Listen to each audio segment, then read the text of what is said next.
thought that on a warm summer afternoon in Pune, we would be sitting in this oasis and haven of green and speaking to Ma Faiza. She needs no introduction, but I shall still give you one. She's considered to be one of India's most popular DJs who brought EDM to India. She was born in Africa and raised in Britain, and she's been in India for many years. But let's get all the information from her. Hi. Hi. Okay, so how long have you been in India? I've been in India now 26 years. Wow. Sometimes it feels like just yesterday and sometimes it feels forever. Does that depend on time of the year? I think it just depends on my moods or what's happening around me. You know, yeah. Sometimes I feel like I know India really well, and then other times I'm like, wow, this actually is a new India. Things are definitely changing at quite a rapid speed recently, the last few years. Yes. Yeah. So, as you know, we run a travel company, yeah, and what we do at the travel company is we try to open up, sort of be an inclusive travel company in many aspects. I think the whole concept is very alien to India, because most travel companies and travel company owners have a set way of thinking, and it's a business. At the end of the day, people run it like a business and they want to make money out of it. But the space where we are a little different is, I feel inclusion has to be an aspect of our daily lives. And coming from a family where I was raised with very conservative and conditioned ideas, but living in this new India and having a lot of exposure, I feel that it's time that, companies like mine reinvent themselves and also reach out and extend, our support to the communities around us. I think that's brilliant. I wish more people thought like that. I think it doesn't just have to be a company, it starts from the human being, Yes. And companies just reflect many times what the humans themselves embody, so that's a really wonderful thing to wish for and to create and to strive for. Thank you. Yeah. Yes. That's where we are heading to, and that's what we're trying to do in the company. And when I was first introduced to you, of course I'll be very honest with you, I'm not a very big fan or a follower of EDM. I've heard you once in Blue Frog, I guess, in Pune, and of course the night was rocking and I had a great time, but I didn't kind of come for that music. Come for that, specifically. yes. But when I was introduced to you by David, and then I got to know that you're performing that night on Friday, and I decided to come for the event, and I really thoroughly enjoyed myself. And then we thought that we'd have a conversation about all things. If you don't mind my asking you this, as it was pointed out to me, you're an out loud and a proud lesbian. Yes. Yes, and I am proudly. Great. And it's for someone like me, it's a welcome change to have people around me who feel that way and live their lives in such an open and in their own terms. Absolutely, on their own terms. Yeah. Yes. And one of the reasons why I wanted to come and meet you was this, because not just you travel a lot for work. I just heard about how hectic your life can actually be, and what kind of strain it can take on you. So just a couple of questions about traveling and also traveling for leisure. Sure. Do you ever do that? I do. Great. Of course. So tell us about traveling for leisure. In what way? Where or what do I seek? What's yes. leisure for me Yes. traveling? Yes. I mean, for me, whilst I enjoy cities and the buzz and the nightlife and the accessibility to events and restaurants and shopping and culture, and that's wonderful as I go traveling, great. I really seek nature as a priority for me. So I want to be able to walk a lot. I want to, when I go on holiday, I try hard not to fly. So I take buses, 12-hour buses or 15-hour buses or 6-hour trains when I could fly or I could drive. And but I choose to go a bit slower, because in my work I have to like rapidly get somewhere, be there for like a night, and then rapidly leave. And I feel like many times I just arrive, or I haven't even arrived and I've already left, and then I've come home and I haven't even arrived there yet, and my soul is still in the plane somewhere. So for me it's really joyful to travel slowly, not be in a rush. I like to have 3 weeks minimum in a place, you know, so that I can have 1 week getting to know it, 1 week really exploring, way like maybe a bit further than that first week where maybe I was a bit timid, and the last week going to the places that I really liked again, and people going, hi, how are you doing? Good to see you again. And maybe meeting someone and connecting really with people or a place or a particular thing that I might have enjoyed. So I like 3 weeks. Anything less than that, it seems a bit hurried for me. So I like to go to places with a lot of nature. So waterfalls, deserts, mountains, hills, parks, with nature reserves, trekking, walking, Wow. climbing. But I'm adventurous. I wouldn't say I was particularly good at any of them. Or you wouldn't want to climb a mountain, like. Yeah, Mountaineering. Yeah, but you know what? If you said there's a wall there and we're just doing, you know, you've got straps and you just climb up that wall, I'd try it. I might be really, yeah, I've done it, but I'm crap. I'm not the fittest, although people credit me with a lot more power than I think I really have physically. But okay, but yeah, I'll do it. I'm up for anything really. I want to experience things, but slowly, B, more nature. And I also don't like cold that much. Okay. So I'm Warmer constantly places. sun seeking. You know, beaches, deserts, hills, mountains. Any water. favorite destination? God, you know what? Yeah, I mean, yeah, for different reasons. But I loved Brazil. I was in Alto Paradiso, which had like 500 waterfalls in it. So every day I was walking to another waterfall and swimming in this water and having those little fish that they have in beauty salons. That, Yes. you know, but The they're ones that actually eat up the dry skin or yeah, whatever. but you're in an actual like waterfall with them in their natural environment, so you never really know if one of them is actually a piranha that's about to eat you in 1 minute and your toe's going to be missing. But it's a bit disconcerting. But anyway, experiencing ice cold waterfalls in Greece. I love the sea in Ibiza. The Mediterranean is absolutely incredible. I mean, looking at the fish. I was in the Maldives. I mean, that was just incredible. The beach and the coral and the colours of the fish. I was in Nepal and went trekking. I mean, you had beautiful Himalaya there and incredible rhododendrons everywhere growing. You know, did a more inside trek, you know, not the main trek, the more rural trek, staying in homestays. And, you know, I just, you know, staying in 5 stars and flying in and, you know, and being all bling bling, and it's great, but you need to balance it out by roughing it, you know, like sleeping rough, going camping, going. Yeah, I like those kind of things. I also love shopping, and I do enjoy being in the city. I can't just be in there. Yes. I want to go to the shopping, I want to each city, have great shopping, see some culture, experience great nightlife, you know, experience markets, and I also love that too. But nature is my priority. Priority. I can see that. Yeah, What you've done with this space, it's very clear that you yeah. know, you I love want to hear nature. birds, and I want to feel the wind, and I want to, you know, I don't want to be in too many rooms. I want to be out. Have you traveled with a partner?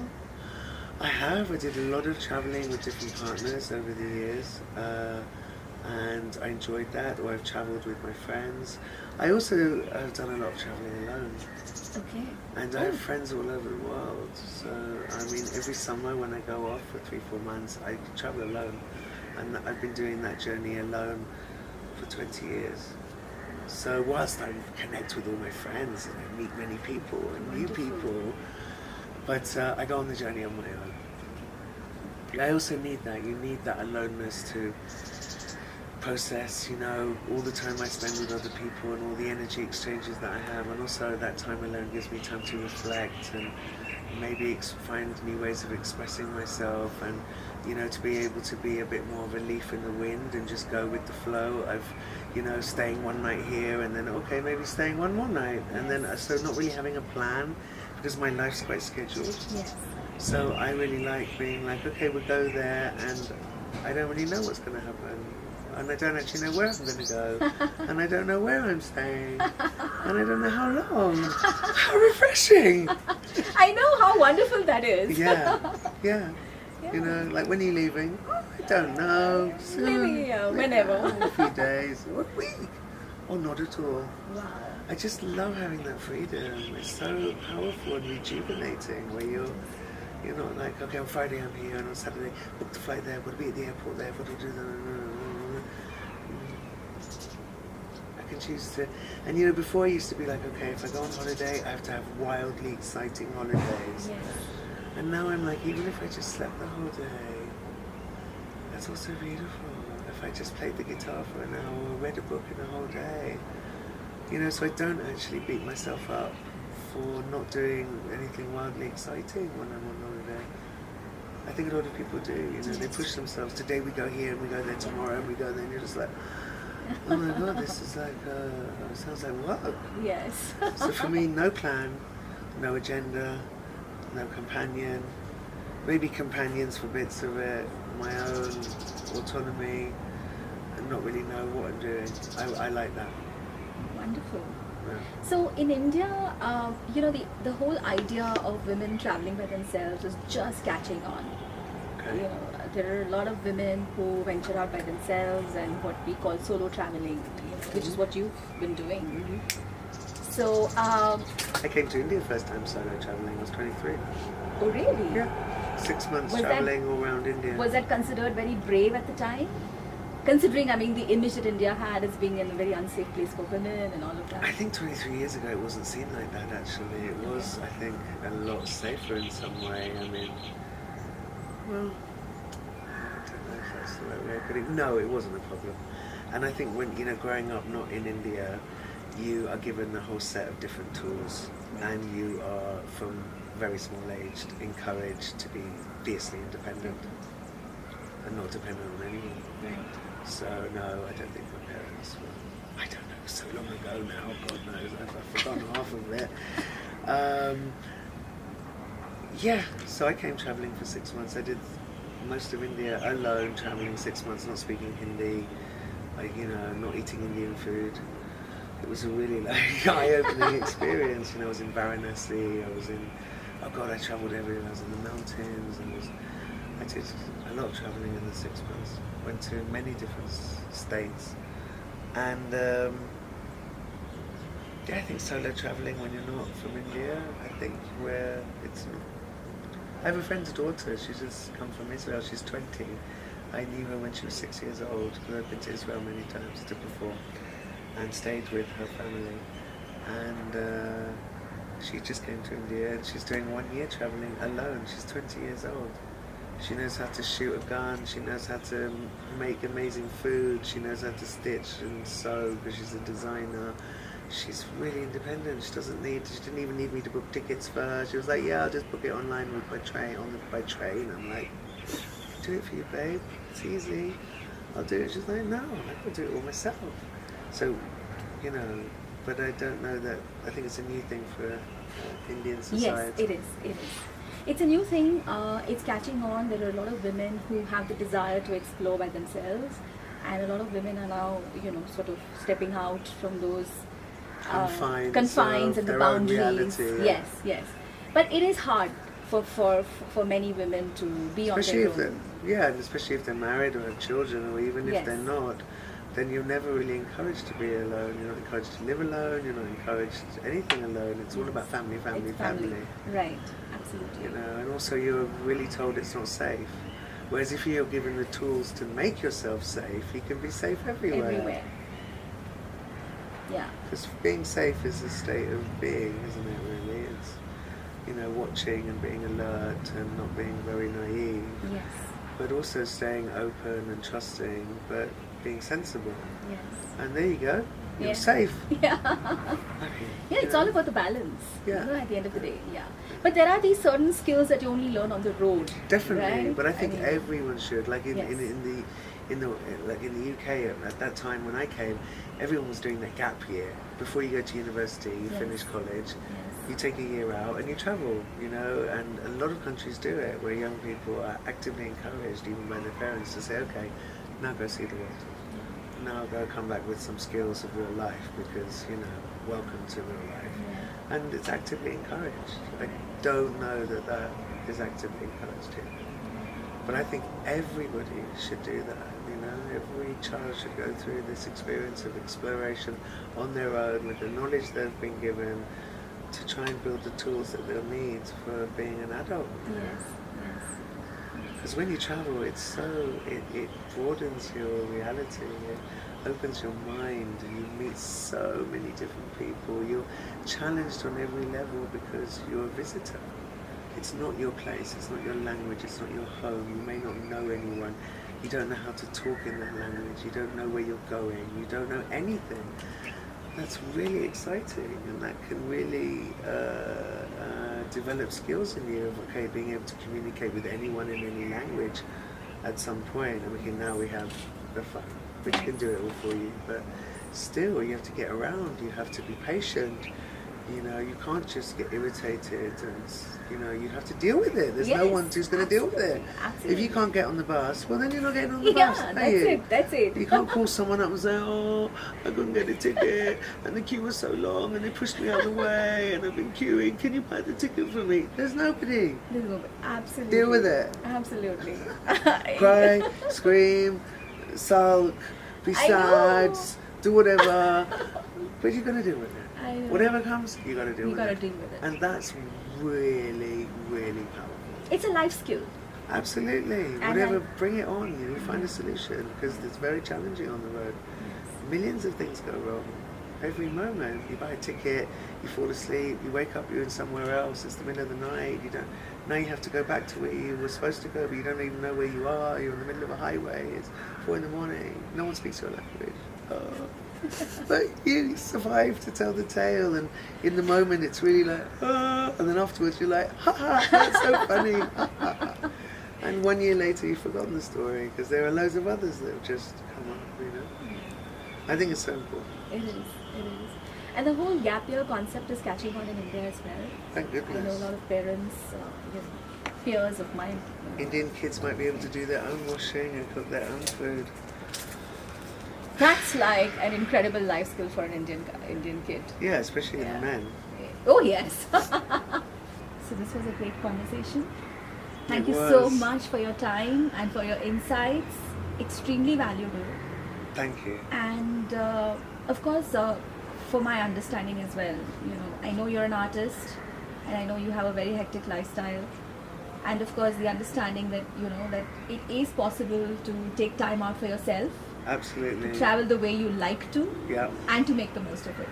Totally. And the idea in it is first in your head, just to say, okay, what's my priority here? Is it just to work, or take time off to enjoy? And in that, seeing and traveling and experiencing, having adventures is so inspiring, and there's so much evolution there.